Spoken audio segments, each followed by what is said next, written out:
শিক্ষার্থীবৃন্দ, আজকে তোমাদের খালি ঘর ভাগের মাধ্যমে খালি ঘর পূরণ করা তোমাদেরকে বুঝিয়ে দেওয়া হবে। খালি ঘর এমনভাবে তোমাদের বোঝানো হবে তোমরা খালি ঘর নিজেরাই একাই করতে পারো। তোমাদের আর খালি ঘরের ভাগের সমস্যা হবে না। দেখো, লক্ষ্য করো, ব্ল্যাকবোর্ডে আমাদের এখানে দেওয়া আছে বাজক দেওয়া আছে। তো বাজকের গড় দেখা যাচ্ছে দুটি সংখ্যা। তো এখন বাজকের দুটি সংখ্যার মধ্যে একটি গড় খালি ঘর আর এক পাশে এক দেওয়া আছে। আবার ভাগফল হলো 2 দেওয়া আছে এবং একটা খালি ঘর দেওয়া আছে। আবার বাহ্যিক জায়গায় 3 ঘর, এখানে বাহ্যিক 3 ঘর, 3 ঘরের মধ্যে এক ঘর খালি। আবার আমরা এখানে এই ভাগফল 2 দ্বারা ভাজককে ভাগ করার পর এখানে আমাদের ভাজক 28 এসেছে।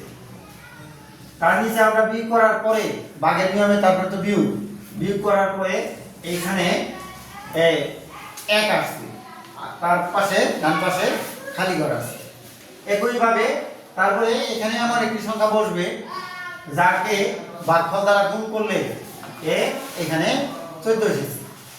আবার আগের ভাজ্য থেকে এই 14 মানে এইটা এই সংখ্যাটা বিয়োগ করলে এখানে 3 এসেছে। তার মানে এখানে ভাগশেষ আমাদের 3।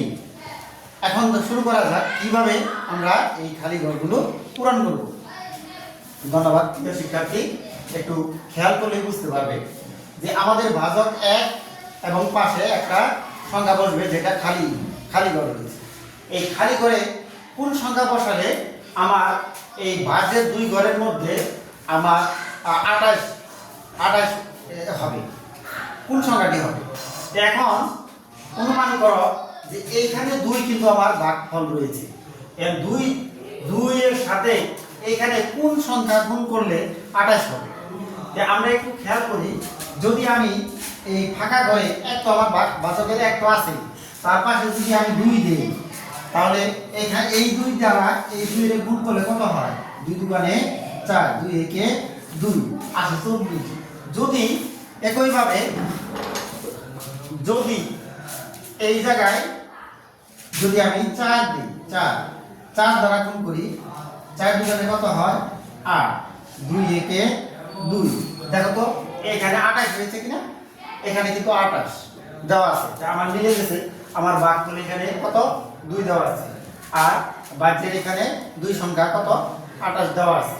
তাহলে আমাদের এখানে এই ফাঁকা ঘরে যদি আমি 4 বসাই তাহলে আমার এই 28 এর সাথে আর ভাগফলের সাথে গুণ করলে এই 28 আসে। ক্লিয়ার? এখন আমি এই জায়গাতে তাহলে আমি 4 বসাতে পারি। প্রিয় শিক্ষার্থীবৃন্দ, এখন ভাগের নিয়মে আমি বিয়োগ করতে পারি।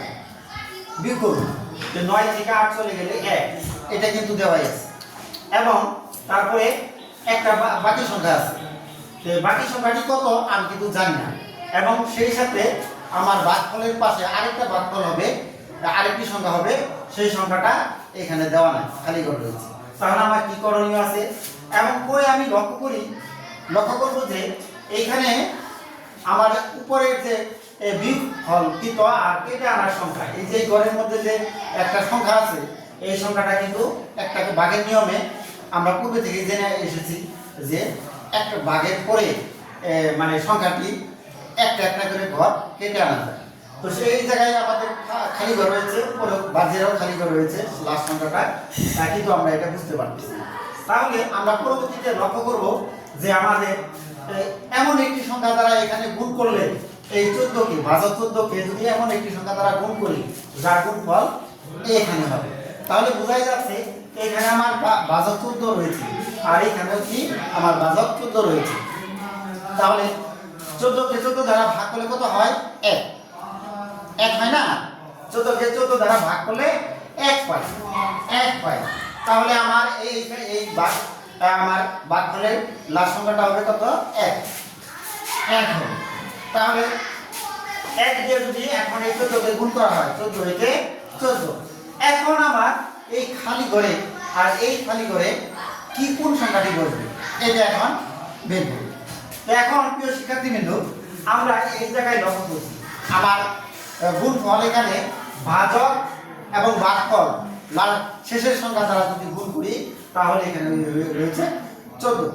এখন এই 14 এমন একটি সংখ্যা ছিল যে যেখান থেকে এই 4 বিয়োগ করলে আমার 3 থাকে। তাহলে যদি 4 বিয়োগ করা হয় ভাগফলে নেমে আসে কত? 3।